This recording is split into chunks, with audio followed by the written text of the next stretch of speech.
Shall we? Breathe in the air. Don't be afraid to care. Good morning. Actually, good burgeoning afternoon, my people.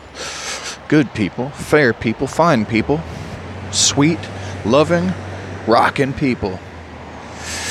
Good morning. Good noon 10-ish. It's like noon 10, noon 11. It is the 26th of July. It is a Monday. And we have a maybe run coming up ahead of us beginning now. Oh yeah! Now, I've brought up before what a maybe run is. There are different types of runs that we'd like to go on here on the podcast. By the way, this is episode number 44 of Ride Along with Runman, with your host, Runman, that being me. Welcome to me. So here on this episode, doing what we're doing, running as we're running, we are on what is called a maybe run. I have my own taxonomical lexicon. I have my own addiction to long words that really are, what's the word for it? Superfluous. Using my own addictive tendencies to describe my addictive tendencies. Now that's meta. There's a good word that's not too long or annoying to say. Meta. Anyway, check it out. Maybe runs, I've brought this up before, but I'm happy to do it again. Maybe runs are the type of runs where I'm not sure if we're going to be doing this like for a long period of time or a short period of time. We've got the runs and we've got the runs. So you got to be careful with this sort of thing. And I find myself wondering if it works for me or against me that, as some of you had guessed, it being Monday, we are fasting. So my digestive juices are not flowing quite the same way. I've taken no calories. I've had 2 cups of hot, nasty, sweet black coffee. And when I say sweet, what I actually mean is bitter. Whew. Good intersection. It's for California. It is relatively muggy today. Got a little bit of love in the air. I feel enveloped by this smooth, tepid field. I feel like a water strider perched in the river. I feel like there's this surface tension. I feel like a piece of cheese inside of those little plastic envelopes. I feel like any number of other things to describe this just ephemeral feeling. And as you can tell, and you can tell because the sky reflects it, typically when you and I get out here and we do this, skies are blue. And the skies are blue now, but only just. There's a lot of stratus clouds out right now. Very wispy, but very omnipresent. They're everywhere. So it's not too warm, not too cool. The air is currently a bit still for my liking. Got a little breeze here and there. Anyway, you know, if that was all that this podcast was, we just step out and we describe what's going on, that would be enough, wouldn't it? That would totally be enough. That's what I say. But that's not what we're doing. We're doing a runcast. And the runcast as I see it, also, well, it has a life of its own, doesn't it? Your runcast is different than my runcast. Just like your show backdropped against any activity is different than my show backdropped against any activity. It's okay for people to be different. Me, when I runcast, what I've found so far is that emergent conversation naturally unfolds. I was thinking about this today because how can I broach it? I was thinking about the way that I've been talking to people recently, because I talk very little to people at this point in time, which suits me pretty well. And I find that when I do talk to people, I'm not going to say it's always too much for my liking, but I will say that, I watch myself. I'm a natural gusher in a way. But one thing that I won't do enough of, typically, is advocate for myself.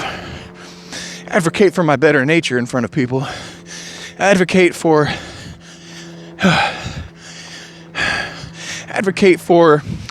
little things that I would like. I have a hard time communicating about anything that I think might lead anywhere near a contentious line of dichotomy or differential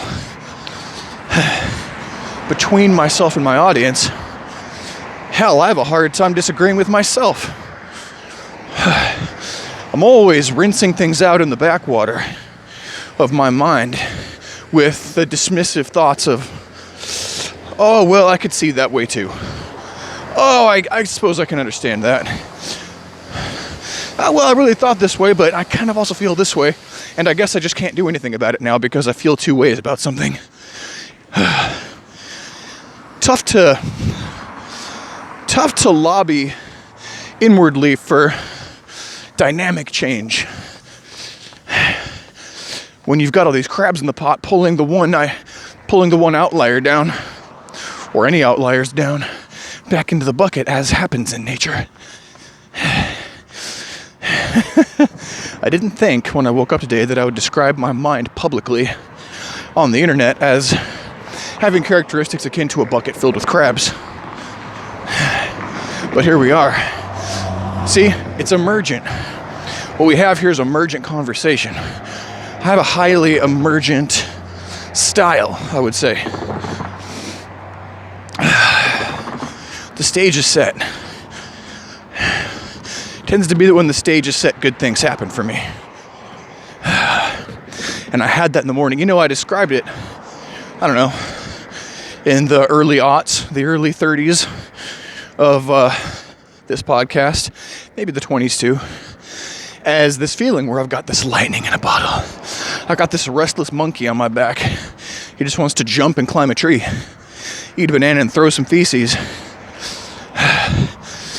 Boy, that's two really odd ways of describing my mind. Nothing wrong with it though. Color. There's a lot of color and texture when it comes to emergent, unfolding conversation, even just between me and myself. Well, and the ghostly, echoing, not real-time, burbling, brooking internet.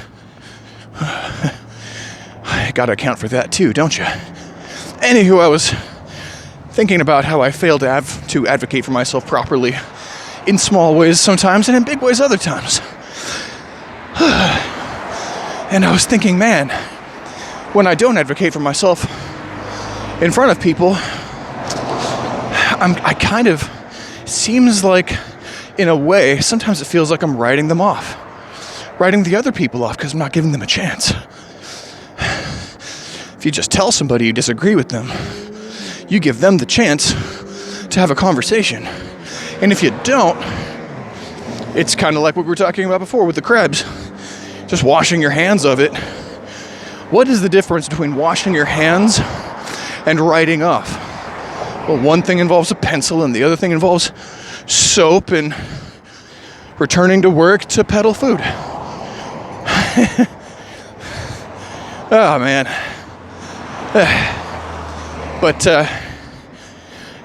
there was a reason why I got off on that track. I guess it was because I was thinking about the way that I bring myself to the world.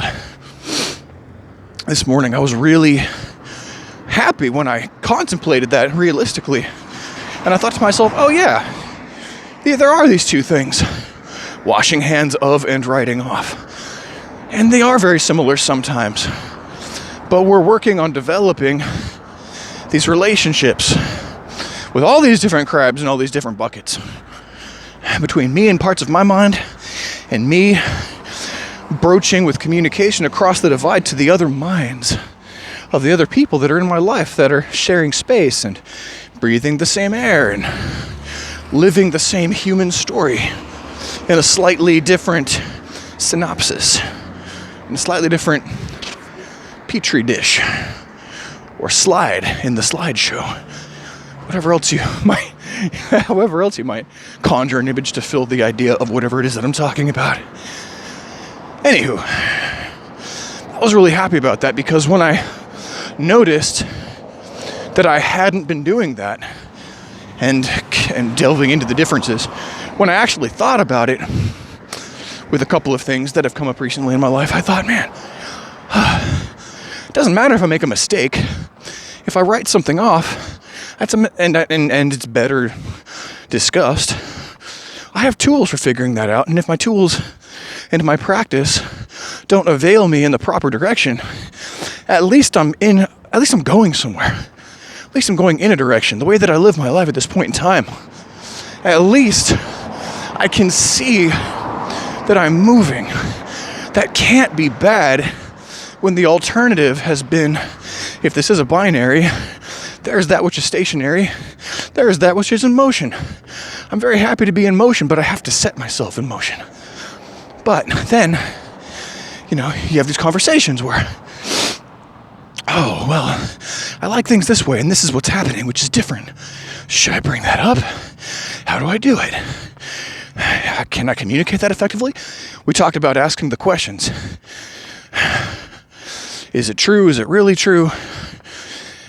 Who am I when it's true? Who am I when it's not true? When you're thinking about broaching subjects.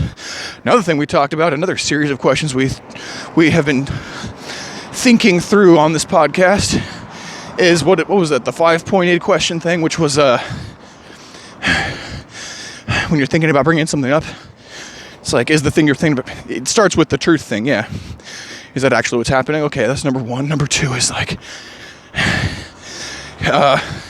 is it useful to discuss? 3, is it like, can it be communicated even if it is useful?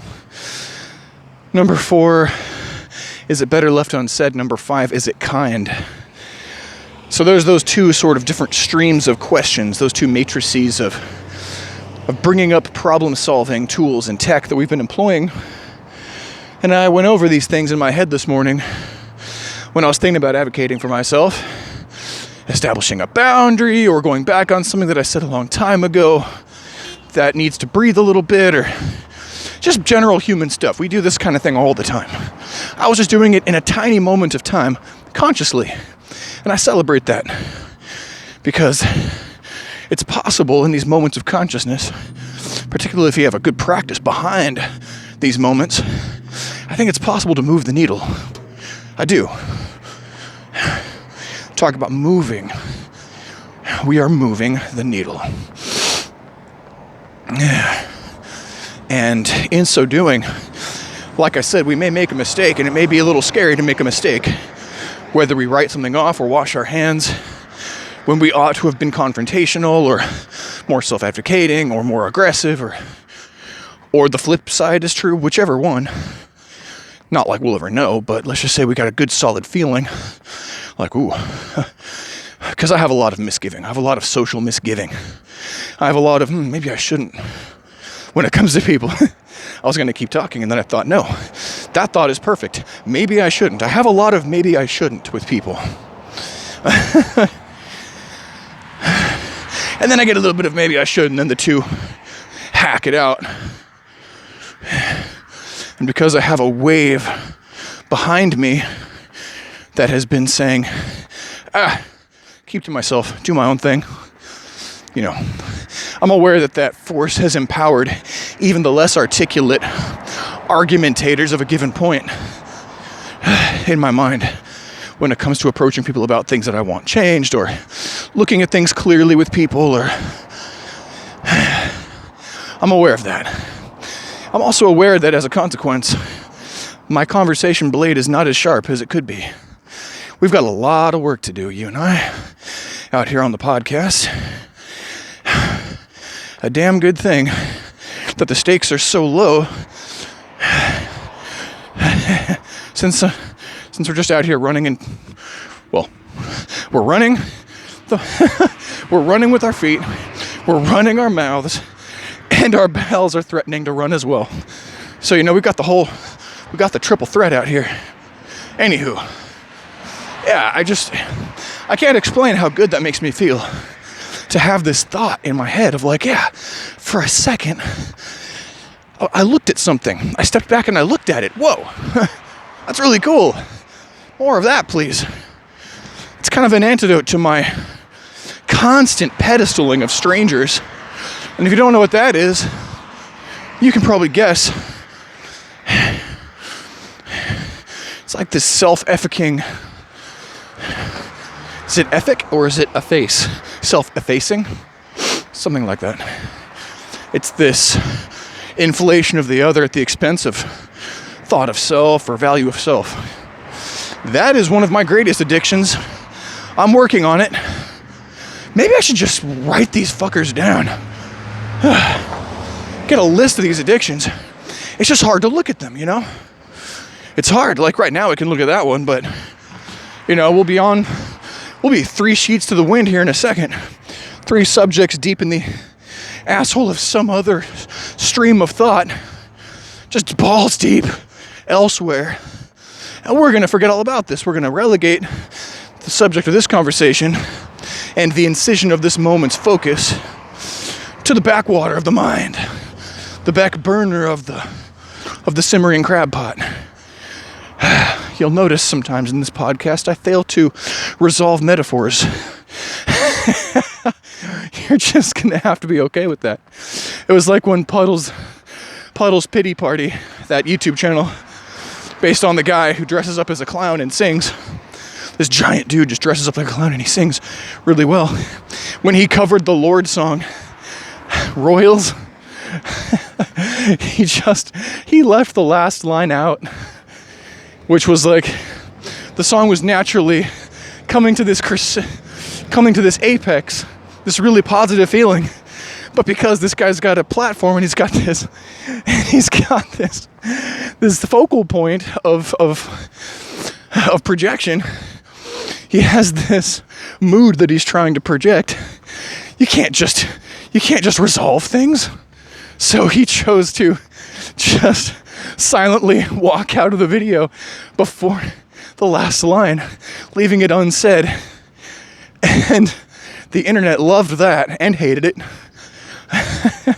because he left it unsaid. The song, when you cover a song, you sing the fucking song. Tool doesn't sing No Quarter word for word. They do it their way. Puddles can do his thing. It worked. For people who are really into music, I can understand people getting pissed off at that, but Puddles does what he wants to do. If you're gonna be doing music, man, the only answer is to do it the way that you're gonna do it, not the way that somebody tells you to do it. Then it's not your music.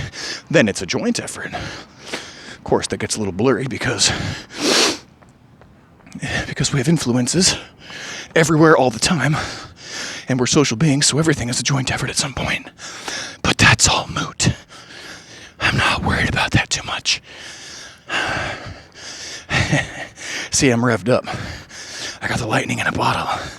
I find myself greedily chattering and taking up my own oxygen supply with these gouts of postulation, with this image spinning, like the Pussifer song, The Weaver, observing the shades, interpreting signs, recording the patterns row by line. I am, therefore I do, pursue. I am the Weaver. It's a good song. It's a good song. Just listening to the drums when things get amped up in that song, that'll get you going. If I ever release myself from the shackles of caffeine, the heady, aggressive shackles of caffeine, it's going to be music like that that gets me the fuck up in the morning. I promise you that. It'll work. And then I'll drink lemongrass or whatever the fuck. Lemongrass juice. Or have a wheat grass shot. God, I might be a juicer someday. Jesus. Nothing wrong with juice. I'm just saying. I like to chew, clearly, because what is talking, but chewing intellectual cud for trace nutrients. You know what? Let's not downplay it. I like what we're doing. I was gonna go on a really big run today, but my addictions. Maybe I ought not blame them. I suppose I'm not blaming them. I enthusiastically inject myself with hot sauce ad absurdum, and then wake up and have a bunch of caffeine, and then try to go on a run. Yeah, no, we are actually out here, so I'm not blaming nor overinflating the power of my addictions. Yes, they make me runs. They make me run 3 times. But it doesn't stop me. You can't stop me. If the stage is set, you can't stop me.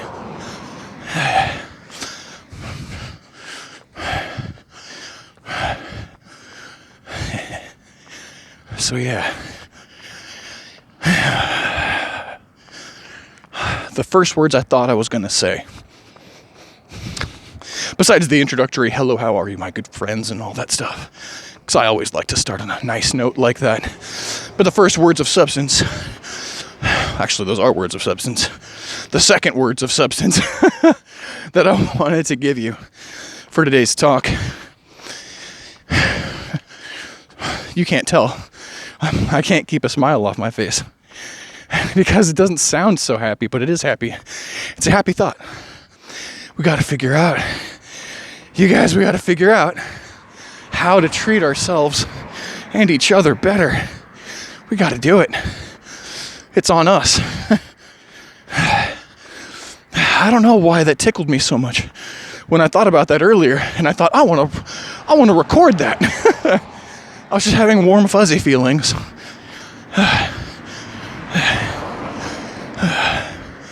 We gotta learn how to treat each other better and ourselves.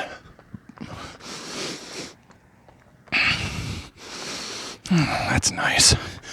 It's a nice thing. That's what it was. It felt warm and fuzzy to feel warm and fuzzy about that. That's what it was. There was a meta to it.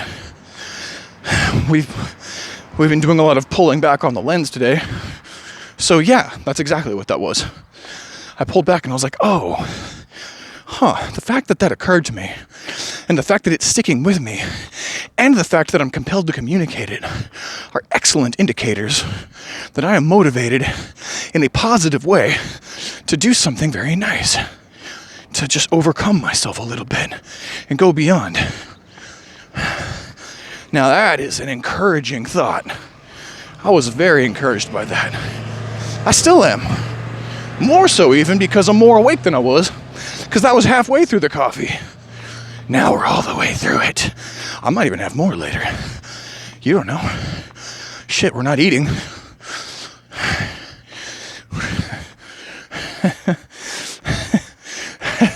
We were talking so much about bandwidth last time. How it takes some to get some, you know? Now I'm thinking about the opposite thing. You can be fasting and binging at the same time. It's just not calories, see? Those are the subtleties of it. I said last time that I was trying to be gentle with that term, bandwidth. Be gentle with these terms like energy and that kind of thing. Firm, but gentle, you know. And so a part of that behavior is just recognizing verbally in front of an audience that sometimes the word falls a bit short. Bandwidth. I got no calories incoming. So what's within me is what's within me already is powering this run.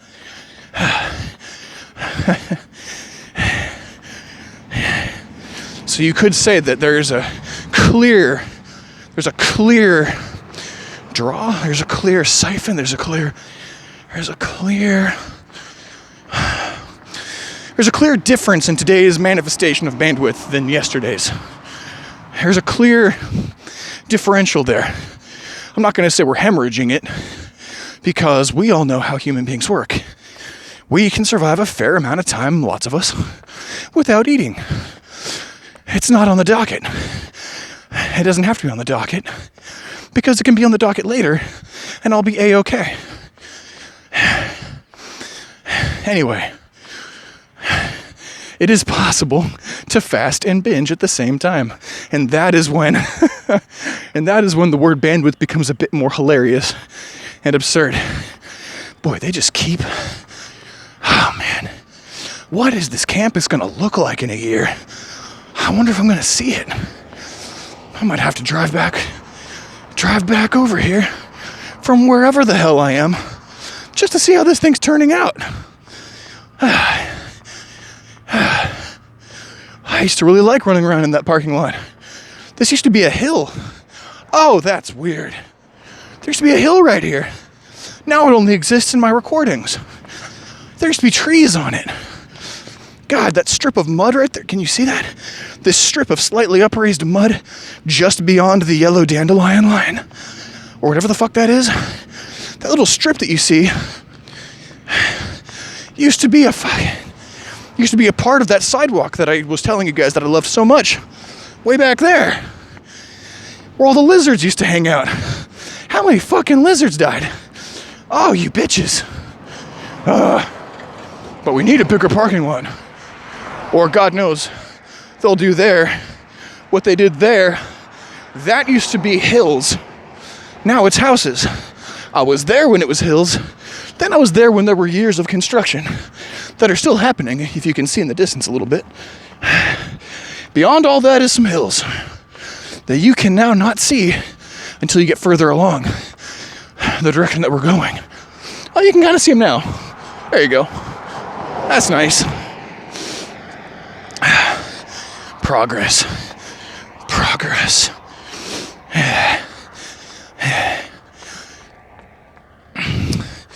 Nothing is shittier than a porta potty out of reach.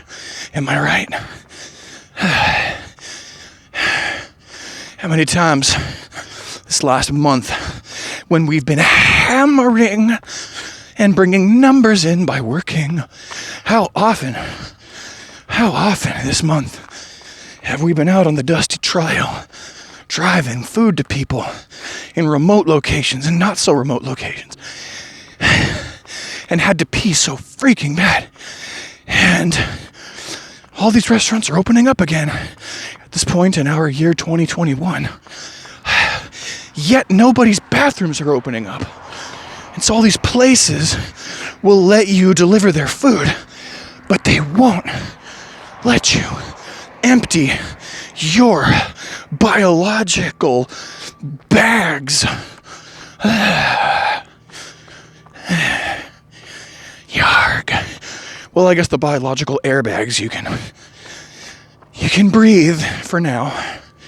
You can breathe restaurant air. Anyway, many times I've actually seen porta potties in odd places and been tempted in those moments of great teeth-gritting pain to pull over and jump in.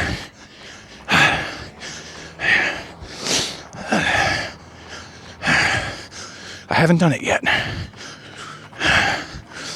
But I'm a solution-oriented guy. So I'm sure it's coming. I'm only going to take so much abuse before I pull the car over. I don't care if I'm on the goddamn freeway. If I'm about to split a rugae, if I'm about to split a bladder rugae, I'm pretty sure the spelling of the word that describes the striations in your bladder, the things that stretch when your bladder fills, I believe that those little folds have a name, and I believe it is spelled Rugggae. How the fuck do you say that word? Rugggae.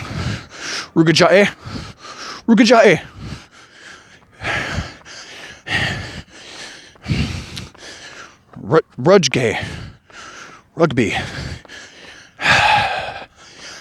Fungi.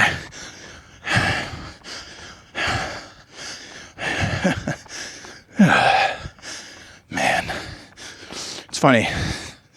After the statement that I had told you guys about, that I had intended to speak, in which I did speak, we've got to learn to treat each other better and ourselves. I'm glad I said that. I had another idea on the docket. We haven't gotten to it.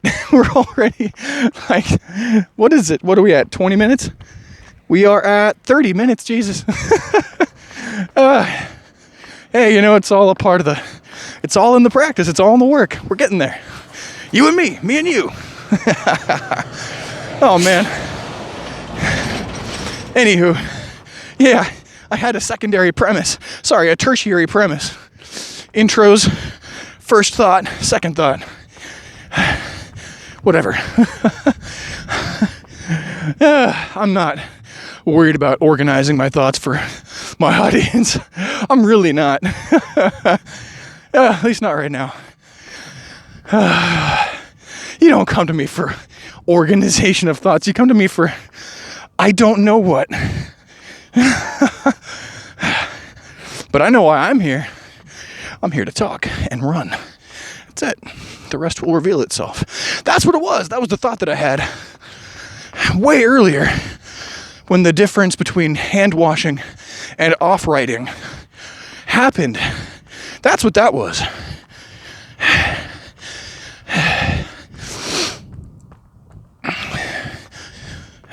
Shit, I lost my thought. Again. It's okay. Oh, that's what it was. It was, well, I guess I did talk about it. I was talking about emergent conversation. The invitation to emergent conversation is based on this openness. You kind of have to submit to the muse a little bit. If you're going to put yourself out there and open that space, you have to open a space, right? Whether you're talking about the difference between this and that, what occurred to me in that conversation way earlier today was, oh, that's right. If I make a mistake, or if oh shit, you guys probably saw that. Sorry, Mr. Bunny.